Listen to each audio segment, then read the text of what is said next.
know, I have stayed out of this race, and I have remained neutral.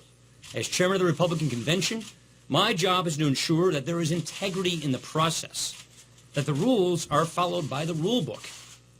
That means it is not my job to tell delegates what they should do. But I've got a message to relay today. We have too much work to do in the House to allow this speculation to swirl or to have my motivations questioned. So let me be clear. I do not want, nor will I accept the nomination for our party. So let me speak directly to the delegates on this.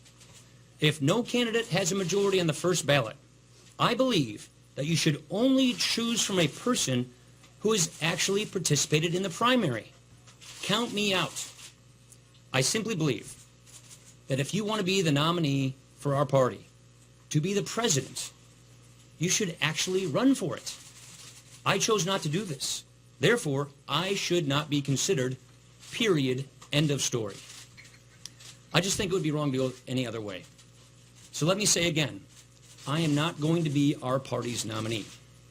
But I'll also be clear about something else. Not running does not mean I'm going to disappear.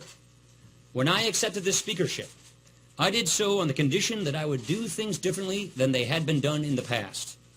For one, I made it clear that this would be a policy and communications-focused speakership. And secondly, I made clear last year in 2015, before the primaries even started, that we would be putting together a policy agenda and offer a clear choice to the American people. That's what I told my colleagues I would do, and that is exactly what I have been doing. Look, there is a big debate going on right now. It's about what kind of country we're going to be. As Speaker of the House, I believe that I have not just an opportunity, but an obligation to advance that debate. As I've talked about this before, politics today, it tends to drift toward personality contests, not policy contests. Insults get ink more than ideas. But we still owe it to the country to show what we would do if given a mandate from the people. We have an obligation to give a clear picture, a clear choice, to talk about solutions. That's why I've been giving speeches. That is why I've been communicating a vision for what our party and our country can be. And that is why I'm going to continue doing just that. I believe we can once again be an optimistic party that is defined by our belief in the limitless possibility of our people. We want a party defined by solutions, by being on the side of the people. We want to take our principles and apply them to the problems of the day. Embrace free enterprise and reject cronyism. Promote upward mobility. Provide solutions to those who are stuck in fighting poverty. Offer a tax code that rewards work, not the well-connected. A strong and focused military. A healthcare system that promotes choice and flexibility. A secure border. A government that allows people to fulfill their American idea. You know, this great idea that the condition of your birth doesn't determine the outcome of your life. That's the kind of an agenda we are building right now. And that is the kind of an agenda that we are going to be releasing in the next few months. This job provides a platform to communicate a conservative vision for our country. And I am intent on using it.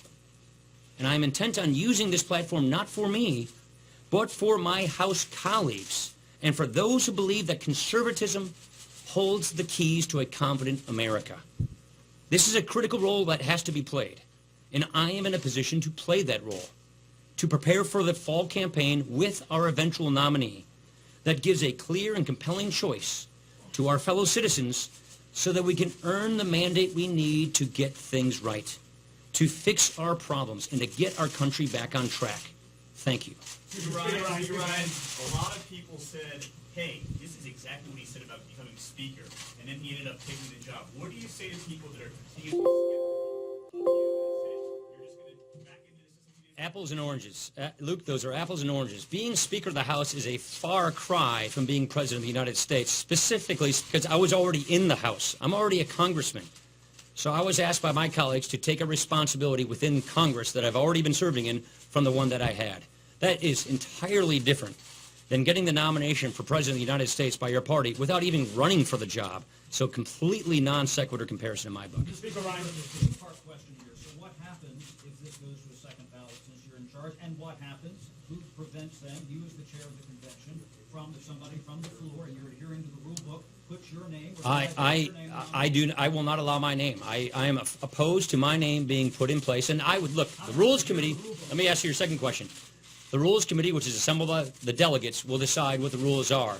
But I would encourage those delegates to put in place a rule that says you can only nominate someone who actually ran for the job.